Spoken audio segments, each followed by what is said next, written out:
Assalamu alaikum wa rahmatullahi ta'ala wa barakatuh. J'espère que vous allez bien. Inch'Allah, aujourd'hui on va toujours continuer sur le livre de Riyad al-Salihin, le cours sur les jardins des vertueux, le livre de l'imam An-Nawawi radiyallahu anhu. Bismillahirrahmanirrahim, alhamdulillahi rabbil alamin.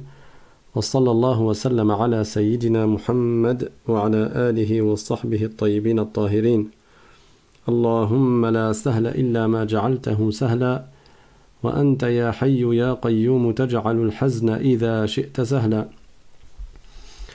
اللهم علمنا ما جهلنا وذكرنا ما نسينا وانفعنا بما علمتنا وزدنا علما ونعوذ بك من حال أهل النار ونسأل الله تعالى أن يجعل نياتنا خالصة لوجهه الكريم. La louange est à Allah, le Seigneur des mondes, et que l'honneur et l'élévation en degrés soient accordés à notre maître Muhammad sallallahu alayhi wa sallam. Nous demandons à Allah qu'il nous fasse apprendre ce que nous ignorons, qu'il nous fasse nous rappeler de ce que nous avons oublié et qu'il nous augmente en connaissance. Et nous lui demandons de nous préserver de l'état des gens de l'enfer. Nous demandons à Allah de nous accorder une intention sincère, que nous recherchions uniquement l'agrément d'Allah subhanahu wa ta'ala. Allah ta'ala dit dans le Coran fastabiqul khayrat, c'est-à-dire précipitez-vous à faire les bonnes actions.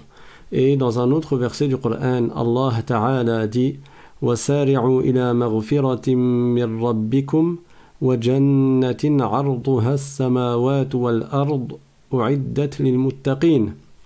Dans ce verset, Allah nous ordonne de nous précipiter à faire ce qui sera la cause de notre pardon, c'est-à-dire la cause pour être pardonné par notre Seigneur et pour gagner le paradis qui est plus large encore que les cieux et la terre.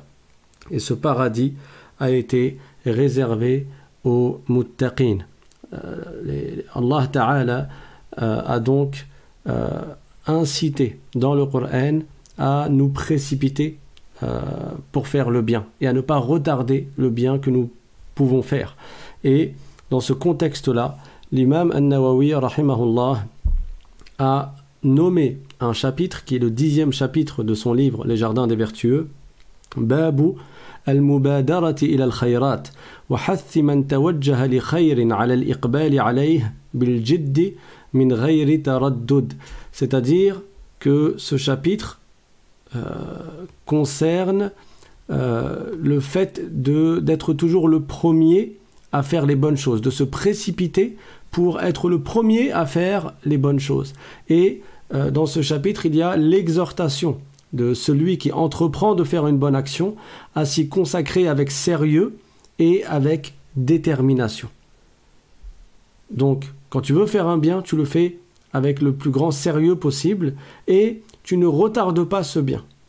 Et dans ce contexte-là, on peut citer la parole de différents compagnons qui racontaient que lorsqu'ils voulaient se précipiter à faire un bien, ils trouvaient toujours l'imam Abu Bakr as-Siddiq radiyallahu anhu devant eux.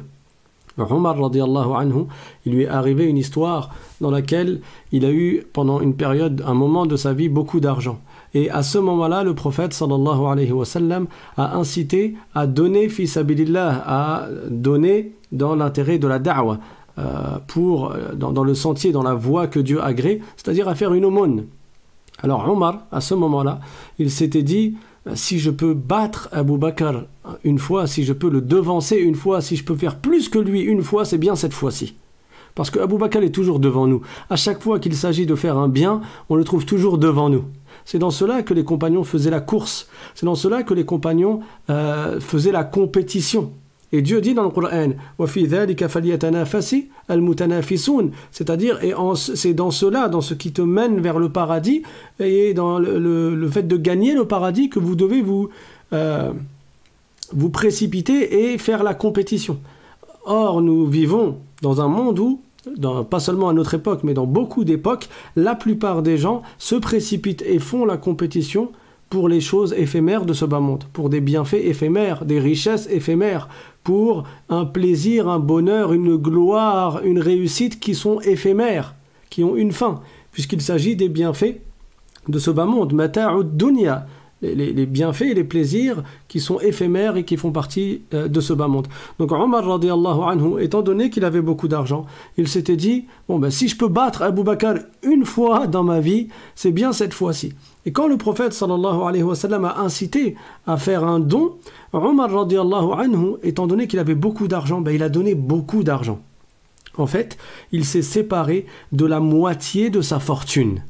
Fi sabilillah. Donc, par exemple, si on va prendre à notre époque, si quelqu'un il a 1000 euros seulement, c'est comme s'il donnait 500 euros fi sabilillah. Qui va donner la moitié de sa fortune? Ces gens-là sont rares.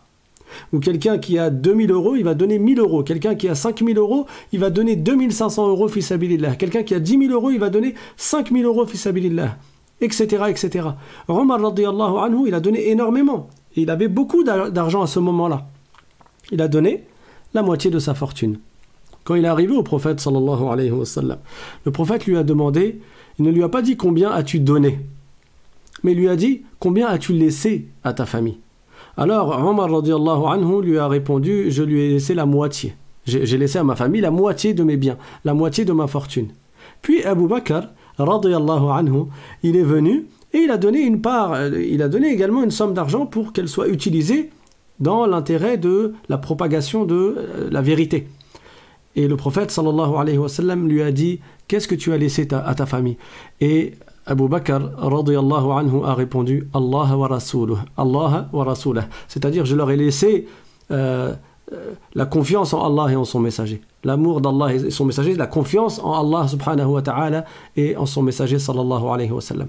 Alors ça ne veut pas dire que Abu Bakr ne remplissait pas la charge obligatoire qu'il devait payer à sa famille. Mais au-delà de ce qui lui incombait comme obligation de subvenir aux besoins de sa famille, tout ce qu'il y a de plus que cela, il avait donné fi sabilillah. Et là, Omar radiyallahu anhu a réalisé, et il s'est dit, à ce moment-là, je n'arriverai jamais en fait à battre Abu Bakr. C'est-à-dire que même à ce moment-là où j'espérais le devancer, en réalité, je ne l'ai pas devancé. Donc Dieu nous incite à nous précipiter dans le bien. Fastabiqul khayrat. Donc, hâtez-vous de faire les bonnes actions. Courez à qui mieux après les bonnes choses. C'est-à-dire, précipitez-vous pour gagner le paradis et pour faire les bonnes œuvres. Donc, l'imam An-Nawawi, radiyallahu anhu, nous cite une parole du prophète sallallahu alayhi wa sallam, qui est le hadith 87 dans son livre Riyadus Salihin, les jardins des vertueux, an Abi Hurayrata, radiyallahu anhu, anna Rasulallah sallallahu alayhi wa sallam قال بادروا بالأعمال الصالحة فستكون فتنا كقطع الليل المظلم يصبح الرجل مؤمنا ويمسي كافرا ويمسي مؤمنا ويصبح كافرا يبيع دينه بعرض من الدنيا رواه مسلم. Donc dans ce hadith qui a été rapporté du prophète par Abu Huraira radiyallahu anhu. Donc Abu Huraira raconte que le prophète sallallahu alayhi wa sallam a dit dans le sens Badiru bil a'mal as-saliha, c'est-à-dire hâtez-vous de faire les bonnes œuvres. Hâtez-vous de faire les bonnes actions. Al-a'mal as-saliha. Fasatakunu fitanan ka qita'il layl al-muzlim. Le prophète sallallahu alayhi wa sallam a dit parce que il va y avoir des périodes de fitna, des périodes de troubles et de tentation, d'épreuves, qui sont telles des parties d'une nuit sombre, qui sont comme des parties d'une nuit qui est sombre et obscure. يصبح الرجل مؤمنا ويمسي كافرا ويمسي مؤمنا ويصبح كافرا يبيع دينه بعرض من الدنيا, c'est-à-dire que l'homme qui s'y trouve croyant le matin, il deviendra mécréant le soir. Ou l'homme qui se trouve croyant le soir se retrouvera mécréant le matin. Et il vend sa religion, il vendra sa religion pour des biens éphémères de ce bas monde. Ce hadith rapporté par Muslim est une grande mise en garde contre ce qui allait arriver. Et à l'époque du prophète, sallallahu alayhi wa sallam, il avait annoncé cela. Et il est évident que cette période dont le prophète sallallahu alayhi wa sallam a parlé, nous sommes en plein dedans. Cette période a déjà commencé.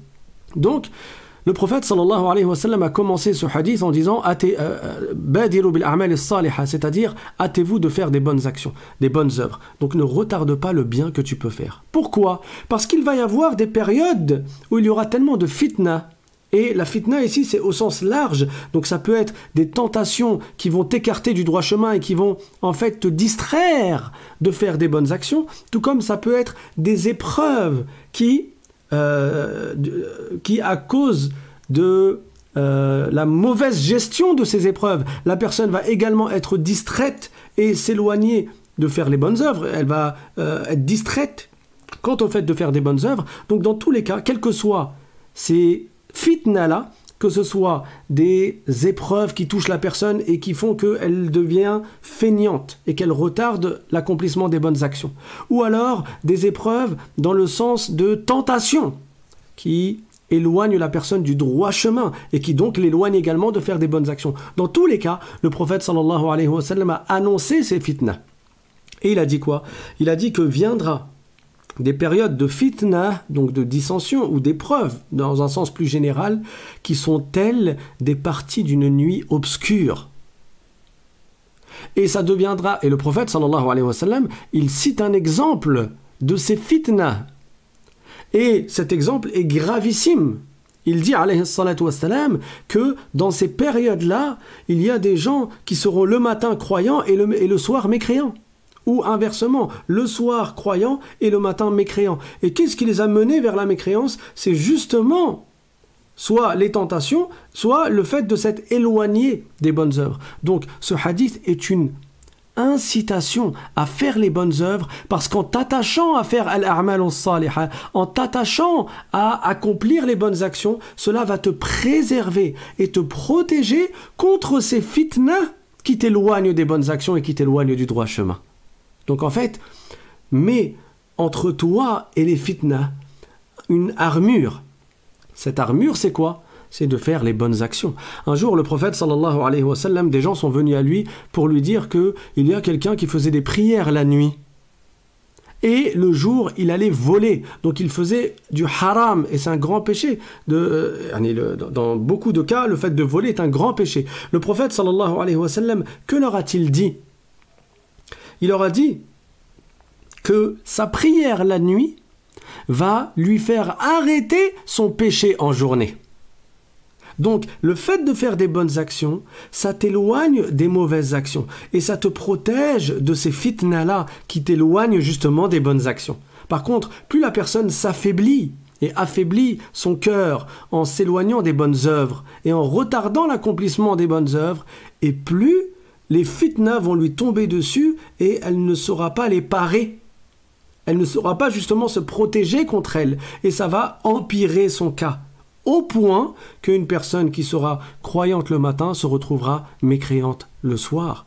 Ou croyante le soir, elle deviendra mécréante le matin. Et elle vendra sa religion pour un bien éphémère de ce bas monde. Et nous sommes en plein dans cette époque. Il y a des gens qui vendent leur religion à notre époque pour quelque chose qui est éphémère, soit pour avoir une place, ou pour avoir un travail, pour avoir un peu d'argent, pour avoir une certaine situation aisée. Ils sont prêts à se détacher de leur religion. Or, la religion, c'est ce qui te sauve ici-bas et dans l'au-delà. Et l'au-delà, c'est pour l'éternité. Le paradis, c'est sans fin, ça sera pour l'éternité. Et l'enfer sera également pour l'éternité. Le prophète, sallallahu alayhi wa sallam, nous a, dans d'autres hadiths, inciter ou donner le moyen de réussir à nous hâter pour faire ces bonnes actions. Un jour, alors qu'il était avec un de ses compagnons qui est Abdullah ibn Umar, radiyallahu anhu, radiyallahu anhuma, donc Abdullah, le fils de Umar ibn al-Khattab, que Allah les agrée tous les deux. Le prophète sallallahu alayhi wa sallam, alors que Abdullah était jeune, il a pris Abdullah par l'épaule, il l'a tenu par l'épaule, comme pour l'inciter à écouter ce qu'il allait dire avec attention. Imagine-toi quelqu'un que tu aimes beaucoup, une personne vertueuse, quelqu'un qui a un haut degré selon le jugement d'Allah subhanahu wa ta'ala, il te prend par l'épaule pour te parler. Ça va te toucher le cœur. Ça va te faire, vraiment, tu vas te sentir comme privilégié, ça va te faire un grand bien que de voir que cet homme-là vertueux t'accorde cette attention particulière et qui te prend par l'épaule. Alors imagine-toi Abdullah ibn Omar qui est tenu au niveau de l'épaule par la main du messager de Dieu sallallahu alayhi wa sallam, la meilleure des créatures. Forcément, il va avoir toute son attention qui sera conquise, qui sera prise pour écouter le prophète sallallahu alayhi wa sallam.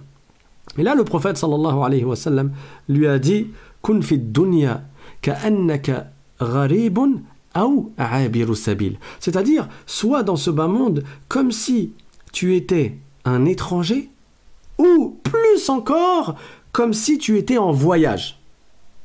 Pourquoi j'ai dit plus encore? Parce que l'état de celui qui est en voyage est encore plus extrême que l'état de celui qui est étranger. Imagine, tu vas dans une ville et tu es étranger.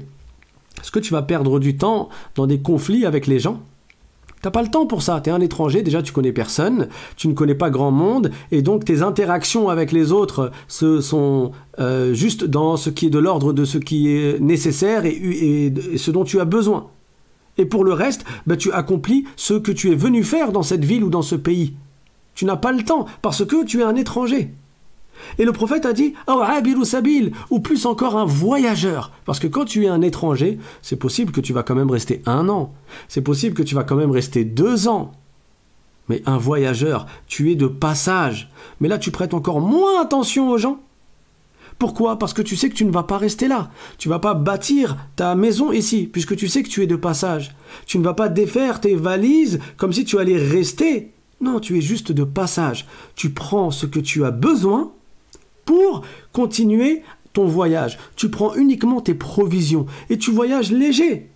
Et là, je ne parle pas de celui qui voyage avec une voiture, mais prenons l'exemple de, à l'époque, dans le passé, Bekri, quand les gens ils voyageaient à dos de chameau ou plus encore ils voyageaient à pied. Ils prenaient quoi avec eux? Un sac à dos. Ce qui correspondait au sac à dos, c'est-à-dire un baluchon. Ils prenaient avec eux le strict nécessaire pour ne pas porter plus que ce qu'ils ont besoin. Ils prenaient ce qu'ils avaient besoin, leurs provisions. Pourquoi? Pour poursuivre leur voyage. Le prophète sallallahu alayhi wa sallam nous dit d'être ainsi dans ce bas monde, c'est-à-dire même là où tu habites, là où tu es mustawtin, là où tu es résident à vie, même fais en sorte quand même d'être comme un voyageur. Donc ne t'attache pas à cette vie-là. Ne perds pas de temps dans les conflits avec les gens. Ne porte pas de fardeau lourd en achetant beaucoup de choses qui sont futiles et qui ne te sont pas utiles pour ton au-delà. Contente-toi uniquement de ce que tu as besoin pour l'au-delà. Dieu dit dans le Coran, certaines personnes n'ont pas compris ce verset du Coran et ils ont cru que ça signifiait n'oublie pas quand même de profiter de cette vie, dans le sens de te faire plaisir dans cette vie. Non. Ne délaisse pas ce que tu peux profiter de ce bas monde pour gagner ton au-delà. Chaque occasion qui te permet de gagner des hasanat, badir ilayha, précipite-toi pour accomplir cette bonne action-là. Donc ce hadith nous montre, celui que je viens de citer, à quel point le prophète sallallahu alayhi wa sallam nous incitait à se détacher de ce bas monde. Et en se détachant de ce bas monde, ça va t'aider à faire les bonnes œuvres. Parce que tu sauras ce qui t'est utile et ce qui t'est nécessaire. C'est quoi les provisions? C'est quoi les bonnes provisions, les vraies provisions dans notre vie? C'est les provisions que l'on sera heureux de voir au jour dernier sur le plateau de notre balance. C'est-à-dire, ce sont les bonnes actions. Donc, hâtons-nous de faire les bonnes œuvres, comme le prophète sallallahu alayhi wa sallam a dit « Badiru bil a'mal as-salihah ». Pourquoi? Il a dit « Fasatakunu fitanan ». Il va y avoir des fitnas. Et nous sommes en plein dans les fitnas. Il y a ceux qui sont éprouvés par la pauvreté, comme je vais l'expliquer dans un hadith. Dans un autre hadith, ils sont tellement dans la pauvreté que leur souci quotidien, c'est juste d'essayer de gagner de l'argent pour pouvoir manger. Et donc, ils ne prennent pas le temps de faire beaucoup d'adoration. Pourquoi? Parce qu'ils sont pris par cette épreuve-là. Et il y en a d'autres qui ont d'autres types d'épreuves. Et c'est ce que le prophète sallallahu alayhi wa sallam a donné comme exemple dans un autre hadith, qui est le hadith numéro 93 dans Riyad as-Salihin. toujours rapporté par Abu Huraira. Donc, عن أبي هريرة رضي الله عنه أن رسول الله صلى الله عليه وسلم قال بادروا بالأعمال سبعا هل تنتظرون إلا فقرا منسيا أو غنى مطغيا أو مرضا مفسدا أو هرما مفندا أو موتا مجهزا أو الدجال فشر غائب ينتظر أو الساعة فالساعة أدهى وأمر رواه الترمذي وقال حديث حسن. Donc dans ce hadith que Abu Huraira a entendu du prophète sallallahu alayhi wa sallam, le prophète a commencé par la même phrase Badiru bil a'mal, hâtez-vous de faire des bonnes actions. Mais là le prophète sallallahu alayhi wa sallam il a précisé plus encore les exemples de fitan ou d'épreuves, donc de discorde ou de dissension ou d'épreuves qui mènent la personne à être distraite et à ne plus avoir l'occasion de faire autant de bonnes actions. Il a dit alayhi salatu wassalam, hâtez-vous de faire des bonnes actions avant d'être empêché par l'une de 7 choses que vous devez attendre. Donc là, le prophète sallallahu alayhi wa sallam a cité 7 choses. Il a dit, avant que ces 7 choses n'arrivent, et qui peuvent arriver, et attendez-vous à ce qu'elles arrivent, avant qu'elles n'arrivent, hâtez-vous de faire les bonnes actions. Il a dit, alayhi salatu wassalam, une pauvreté qui vous fait oublier. Comme j'ai dit, il y a des gens, tellement ils sont dans la pauvreté et dans la précarité, que au quotidien, leur ham, leur souci, leur tourment, c'est quoi? C'est de chercher à manger. Et tellement ils sont pris par ce tourment-là qu'ils vont passer la majeure partie de leur temps, si ce n'est tout leur temps, pour essayer de trouver leur luqma, leur bouchée, de quoi manger et de quoi nourrir leur famille. Donc ces gens-là n'ont plus le temps de faire des bonnes actions comme lorsqu'ils avaient plus de moyens. Ou bien, parmi les 7 choses que le prophète sallallahu alayhi wa sallam a citées, il a cité le contraire de la pauvreté, une richesse qui vous pousse à une arrogance outrancière. Parce que d'un côté, la pauvreté peut être une épreuve, si elle est mal gérée, mauvaise pour la personne, tout comme si elle est bien gérée, elle peut être une épreuve qui est une source de bien pour la personne. Parce qu'en patientant, on gagne des hasanat. Et de l'autre côté, il y a la richesse qui également, en fonction de la personne, peut être une source de bien ou une source de mal. Le prophète sallallahu alayhi wa sallam a dit dans un hadith Ni'mal malu salih lirrajuli salih. Ça veut dire quel bienfait que l'argent licite aux mains d'un homme vertueux. Oui, parce que celui qui est vertueux, la personne vertueuse, qu'est-ce qu'elle va faire de cet argent licite? Elle va le dépenser dans les voies de bien. Comme Abu Bakr et Omar dans l'histoire que je vous ai racontée. Donc, la richesse, elle peut être une source de bien pour toi, mais elle peut être une source de mal. Combien de gens, quand ils sont devenus riches, ils ont changé, ils sont devenus arrogants, ils sont devenus orgueilleux, ils se sont mis à tomber dans le haram, étant donné justement l'abondance d'argent qu'ils ont. Et au lieu de le dépenser dans les voies de bien, ils sont tombés dans l'avarice. Et ils n'ont pas payé, par exemple, la zakat qu'ils devaient payer, l'aumône obligatoire. Et ils n'ont pas aidé financièrement les personnes de leur famille qui sont dans le besoin. Or, le fait d'aider financièrement ceux de ta famille qui sont en dessous du seuil de la pauvreté, qui sont vraiment dans la difficulté, ils n'ont pas ce qui leur suffit pour subvenir à leurs propres besoins et aux besoins de leurs enfants, par exemple. C'est un devoir, ça fait partie de silatul rahim, du fait de garder les relations avec les proches parents, et c'est un grand devoir que de les aider financièrement pour celui qui est riche de leur famille et qui a la capacité de les aider. Mais la richesse, parfois, elle fait tourner les cœurs, elle fait changer les cœurs. Et celui qui, lorsqu'il était pauvre, il avait dans le cœur la compassion, l'altruisme, parfois en devenant riche, il perd ces données-là. Pourquoi? Parce que plus il a, et plus il veut. Plus il regarde ceux qui ont plus que lui. Et donc il veut la même chose. Et comme il veut la même chose, il essaye d'avoir encore plus. Et comme à chaque fois il considère qu'il n'a pas suffisamment, il ne va pas donner. Il ne va pas faire des aumônes. Parce qu'à chaque fois il se dit, il me faut plus encore pour pouvoir avoir la même voiture que l'autre, et pour pouvoir avoir la même maison qu'un tel, et pour pouvoir voyager comme un tel, et pour pouvoir avoir des vacances qui me hadek, etc., etc. Donc la pauvreté, elle peut t'empêcher, si tu ne la gères mal, d'accomplir les bonnes actions. Mais il y a des gens, ils sont extrêmement pauvres et ils font beaucoup de bonnes actions.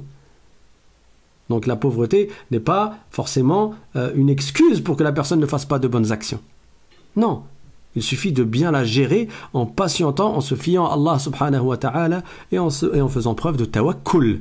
Tawakkul ala Allah, la confiance en Allah subhanahu wa ta'ala, en te disant que de toute manière, tout ce qui m'arrive est prédestiné et je ne parviendrai à obtenir que ce que Dieu a prédestiné subhanahu wa ta'ala. Donc, la pauvreté, elle peut te faire oublier et donc t'éloigner des bonnes actions. Tout comme la richesse, elle peut te mener à une arrogance et t'éloigner des bonnes actions. Troisièmement, le prophète sallallahu alayhi wa sallam a cité la maladie qui ruine ta santé. Et quatrièmement, le prophète sallallahu alayhi wa sallam a cité la vieillesse qui t'affaiblit et qui affaiblit non seulement ton corps mais également ton esprit. Il y a des gens, à cause de la maladie, ils ne sont plus dans l'aptitude de faire le bien qu'ils pouvaient faire quand ils étaient en bonne santé. Et il y a des gens, à cause de la vieillesse, ils deviennent même Alzheimer. Ça veut dire qu'au bout d'un moment, il perd même sa boussole. Et la personne perd sa boussole. Et elle n'est plus capable de faire le bien qu'elle faisait. Surtout si elle se met à oublier. Et le prophète sallallahu alayhi wa sallam a ensuite cité la mort qui met fin à tes jours. Et pour finir, il a cité l'arrivée de Al-Masih ad-Dajjal, le faux Messie, qui fait partie des plus grandes des épreuves dans ce bas monde et qui fait partie des grands signes de la fin du monde. Et il a cité en 7e position l'heure, c'est-à-dire as-sa'a, l'heure quand c'est fini, l'heure du jugement dernier. Ce hadith nous rappelle un hadith qui est très connu, dans lequel le prophète sallallahu alayhi wa sallam avait dit, il a dit dans le sens, il a dit irtanim khamsan qabla khams, profite de 5 choses avant 5 autres. Et ces 5 choses, c'est quoi? Le prophète alayhi salatu wa sallam a dit, profite de ta jeunesse avant ta vieillesse, profite de ta santé avant la maladie, profite de ta richesse avant la pauvreté, profite de ton temps libre avant d'être occupé et profite de ta vie avant ta mort. Là, on retrouve plusieurs des éléments qui ont été cités dans le hadith rapporté de Abu Huraira. Et quand le prophète a dit profite, c'est-à-dire profite en faisant des bonnes actions. Ne retarde pas. Ne dis pas je ferai la prière plus tard. C'est quand le plus tard? Tu vas peut-être mourir. Abdullah ibn Umar, celui que le prophète sallallahu alayhi wa sallam avait pris par son épaule.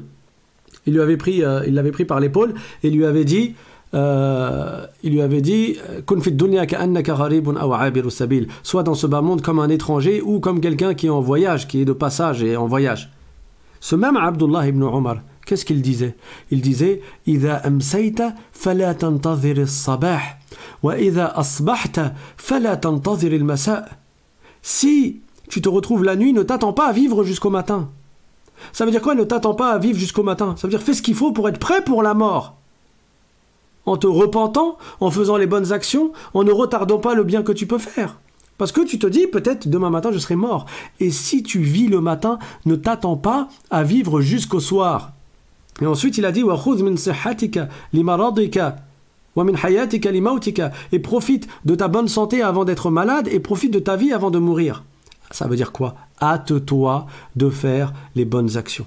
Il y avait un homme qui s'appelait Dinar al-Ayyar. C'était un homme qui se laissait dans l'insouciance. Il était dans l'insouciance, il faisait des mauvaises actions et sa mère, elle était vertueuse, elle ne cessait de lui dire « Crains Allah Ta'ala, fais des bonnes actions, prépare-toi pour l'au-delà. Prépare-toi pour le jour où tu vas mourir et ce jour-là, ça y est, le livre de tes actes va se fermer. » Tu vas plus pouvoir faire de nouvelles bonnes actions. Ce sera trop tard. Et la personne, à ce moment-là, quand elle décède, elle a beau dire, elle a beau vouloir dire à l'ange, laisse-moi encore un instant. Il n'y a pas de un instant en plus. Parce que Dieu dit dans le Coran, وَلِكُلِّ أُمَّةٍ أَجَلٍ فَإِذَا جَاءَ أَجَلُهُمْ لَا يَسْتَأْخِرُونَ سَاعَةً وَلَا يَسْتَقْدِمُونَ. C'est-à-dire au moment où le terme de ta vie arrive, ton échéance qui t'a été prédestinée, tu ne peux ni reculer d'un instant, ni avancer d'un instant.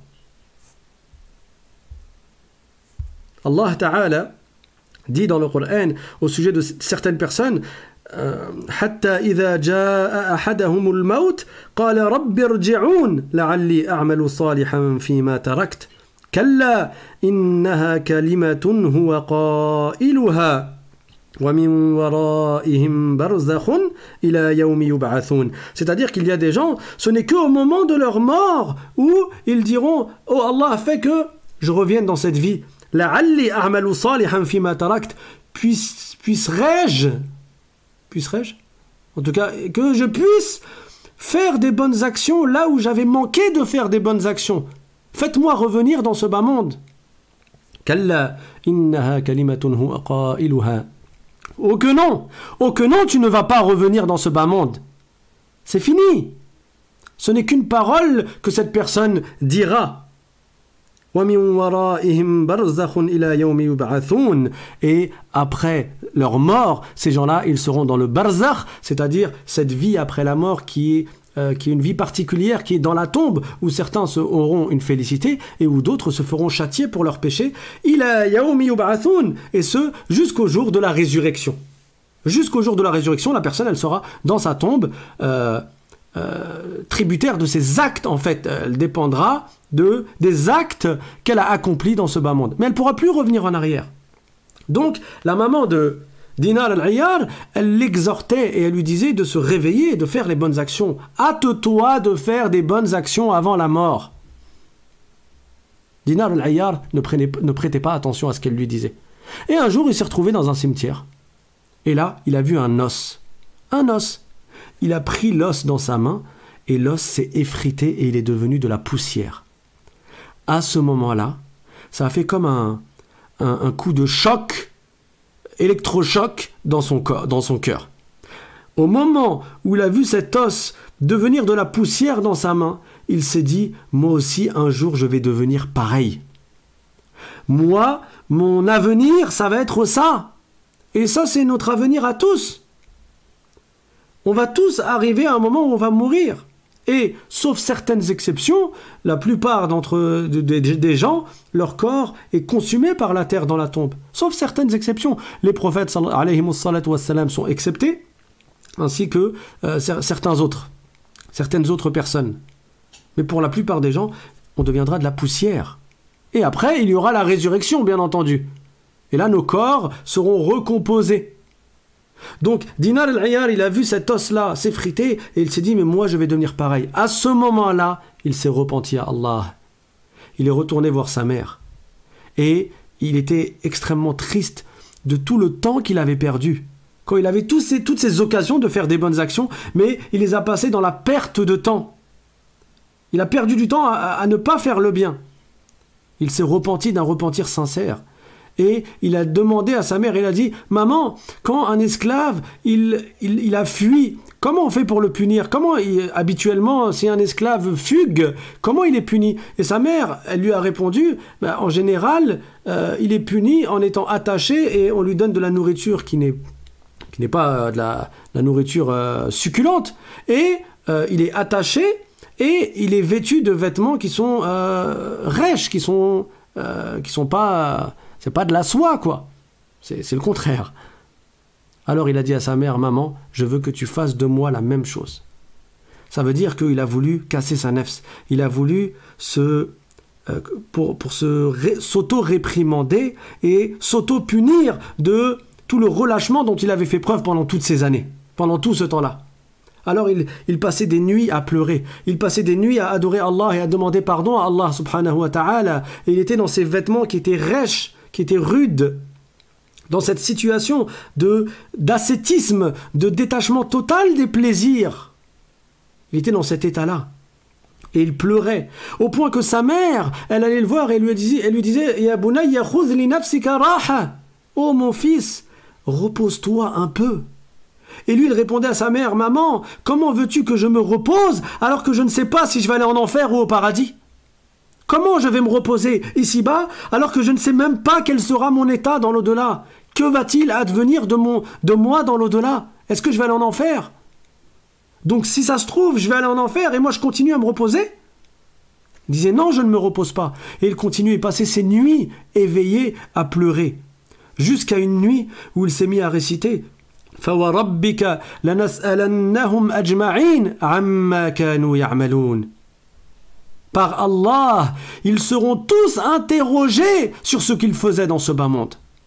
Et là, il était épris d'une grande crainte d'Allah subhanahu wa ta'ala.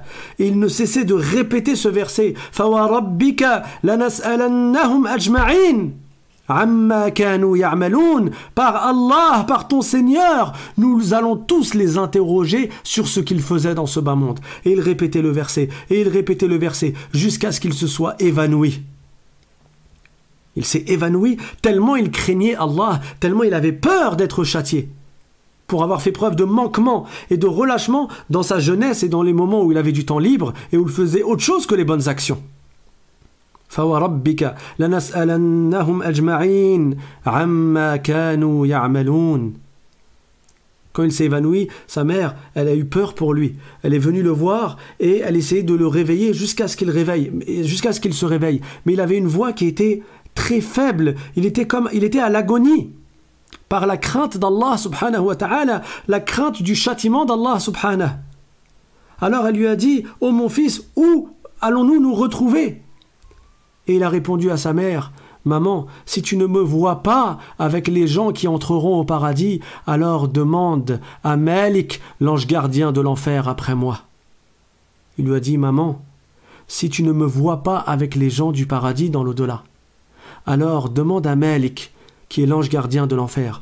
Demande-lui à mon sujet, parce que lui, il va savoir, Malik, il sait qui va entrer en enfer. Qui entre en enfer? Malik, c'est l'ange gardien de l'enfer. Donc il lui a dit: demande à Malik, l'ange gardien de l'enfer, après moi. Et à ce moment-là, il est décédé. Quand il est mort, il y a eu tellement de monde qui est sorti pour son enterrement, parce qu'il était devenu vertueux. Tellement de monde qui a pleuré que les gens ont dit que les gens de cette époque ont dit: nous n'avons jamais vu autant de monde dans un enterrement et autant de gens qui pleuraient dans un enterrement. Et après sa mort, il y a un de ses amis qui l'a vu dans le rêve. Et il l'a vu dans le rêve au paradis, vêtu d'une bourda, comme d'une cape qui était verte, et il était heureux, et il récitait le verset فَوَرَبِّكَ لَنَسْأَلَنَّهُمْ أَجْمَعِينَ عَمَّا كَانُوا يَعْمَلُونَ. C'est-à-dire, par ton Seigneur, nous allons les interroger tous sur ce qu'ils faisaient, c'est-à-dire dans ce bas monde. Alors, celui qui a fait le rêve, dans le rêve, il lui a demandé: qu'est-ce que Dieu a fait de toi? Alors, il lui a répondu: Allah m'a fait miséricorde, et Allah m'a honoré, et Allah m'a accordé son pardon. Donc, tant qu'on est encore vivant, tant que la porte du repentir ne se ferme pas pour nous, précipitons-nous à faire les bonnes actions. Ne retardons pas l'accomplissement des bonnes actions. Parce que celui qui retarde l'accomplissement des bonnes actions viendra un jour où ce sera trop tard. Et ce jour-là, il aura beau dire: ramenez-moi dans ce bas monde parce que je veux me rattraper, il ne pourra pas se rattraper. Kalla innaha kalimatun huwa qailuha. Ce ne sera qu'une parole qu'il dira. Quand lui, il dira: لعلي أعمل صالحا فيما تركت قال رب ارجعون لعلي أعمل صالحا فيما تركت. Il dira: oh mon Seigneur, faites-moi revenir dans ce bas monde, que je puisse faire des bonnes actions là où j'ai délaissé les bonnes actions. Dans un autre hadith, l'imam An-Nawawi radiyallahu anhu nous rapporte d'après Ibn Abbas radiyallahu anhuma. C'est le hadith numéro 97. عن ابن عباس رضي الله عنهما قال: قال رسول الله صلى الله عليه وسلم: نعمتان مغبون فيهما كثير من الناس الصحة والفراغ رواه البخاري. Donc dans ce hadith rapporté par Ibn Abbas, le prophète sallallahu alayhi wa sallam, le prophète alayhi salatu wa sallam a dit: il y a deux bienfaits que beaucoup de gens n'apprécient pas à leur juste valeur. Beaucoup de gens passent à côté de ces deux bienfaits alors qu'ils les ont, mais ils ne réalisent pas leur immense valeur. As-sihhatu wal-faragh, la bonne santé et le temps libre. Observe les gens qui sont âgés et qui n'ont plus la bonne santé. Ces gens-là rêveraient, ceux qui ont compris parmi eux, rêveraient de pouvoir retrouver leur jeunesse pour pouvoir accomplir des bonnes actions, pour pouvoir aller à la mosquée, pour pouvoir faire les prières, pour pouvoir faire le bien, parce qu'ils réalisent à ce moment-là que mais la fin elle est proche, qu'est-ce que j'ai préparé comme provision pour l'au-delà? Qu'est-ce qu'il me reste? Qu'est-ce que j'ai avec moi? Et qu'est-ce qu'il me reste comme temps maintenant pour pouvoir le faire? Alors qu'il n'a même plus la santé, qu'il n'a même plus la force physique pour le faire. Il y a donc deux bienfaits que beaucoup de gens n'apprécient pas à leur juste valeur, et ce sont la bonne santé et le temps libre. Normalement, le musulman qui est intelligent, il ne trouve pas de moment à s'ennuyer.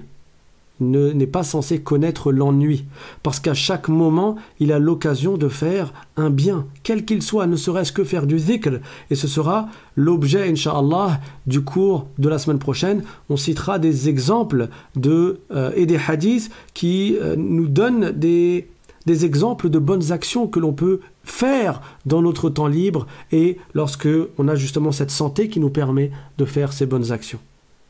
Walhamdulillahi Rabbil Alamin. وصلى الله وسلم على سيدنا محمد طه الأمين وعلى آله وصحبه الطيبين الطاهرين. On demande à Allah Ta'ala de nous accorder la perspicacité et l'intelligence de faire le bien avant qu'il ne soit trop tard et de nous précipiter à faire le bien. Si quelqu'un a des questions, je vais laisser 15 minutes comme d'habitude pour les questions, Inch'Allah Ta'ala.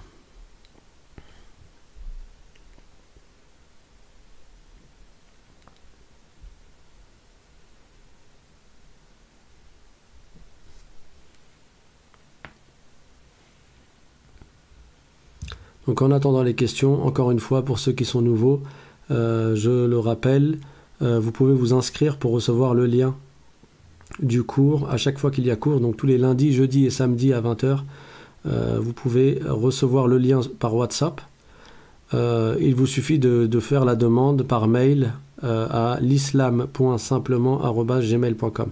L'islam c'est avec un L. L'islam.simplement sans apostrophe. Hein. L'islam.simplement@gmail.com.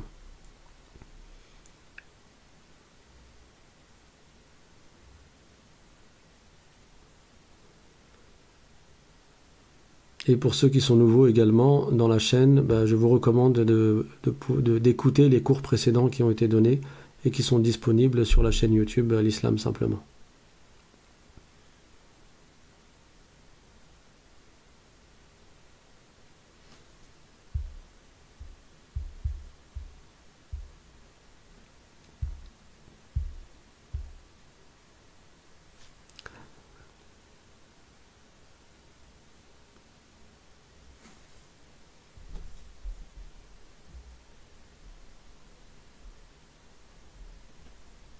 Alors, il n'y a pas de questions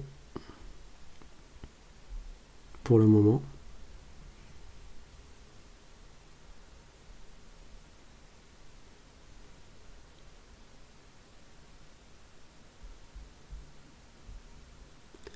Wa alaykum assalam wa rahmatullah. À tous ceux qui m'ont passé le salam. Wa alaykum assalam. Barakallahu fikum.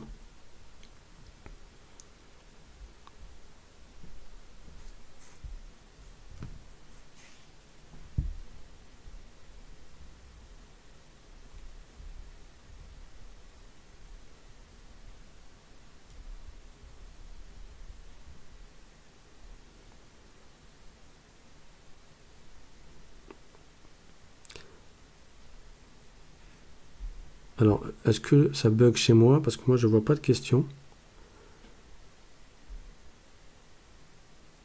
Ce qui n'est pas de votre habitude.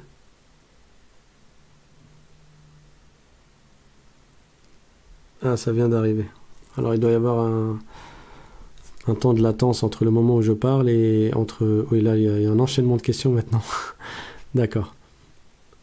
Alors, la question de Ryan, quelle édition nous conseilles-tu si l'on souhaite acheter Riyadus Salihin? Alors, si tu lis l'arabe, c'est une chose. Mais si c'est pour lire en français, je ne peux pas te conseiller une édition. Je ne peux pas parce que moi, ce que j'ai pu voir, malheureusement, il y a des traductions qui sont très dangereuses et qui mènent à des mauvaises compréhensions.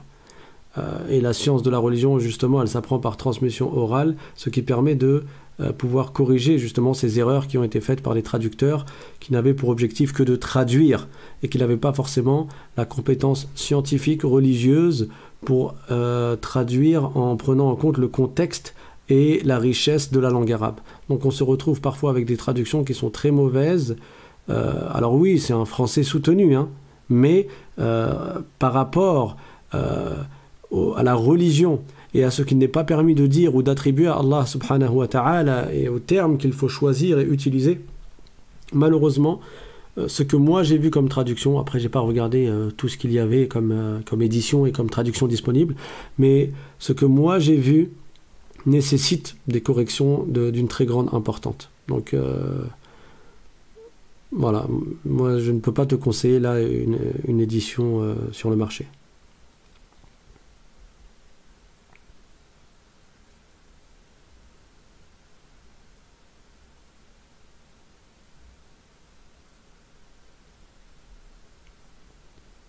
Alors il y a une question, faire une sadaqa, peux-tu dire plusieurs exemples?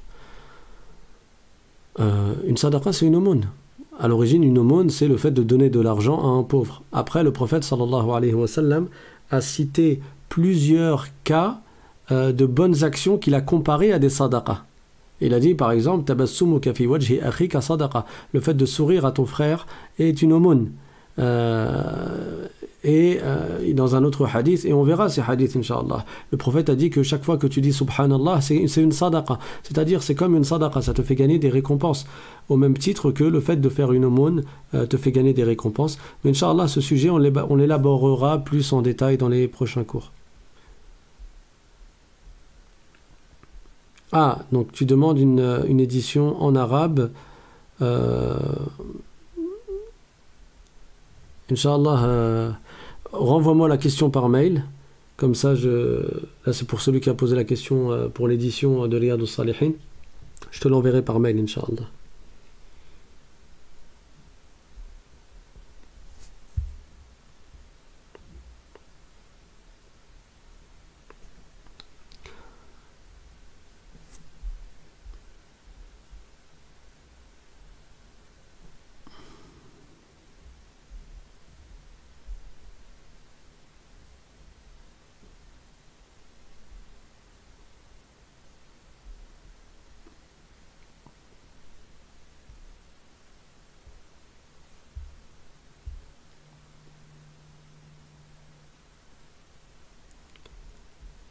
Barakallahu fikum.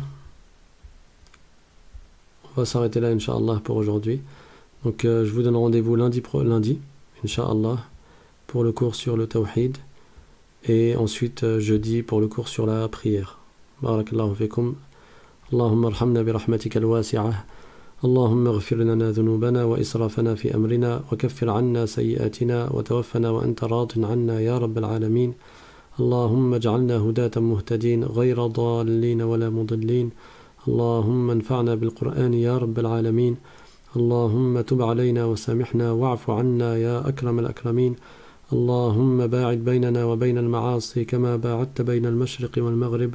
اللهم اغسلنا من خطايانا بالماء والثلج والبرد. اللهم نقنا من الذنوب والخطايا كما ينقى الثوب الأبيض من الدنس.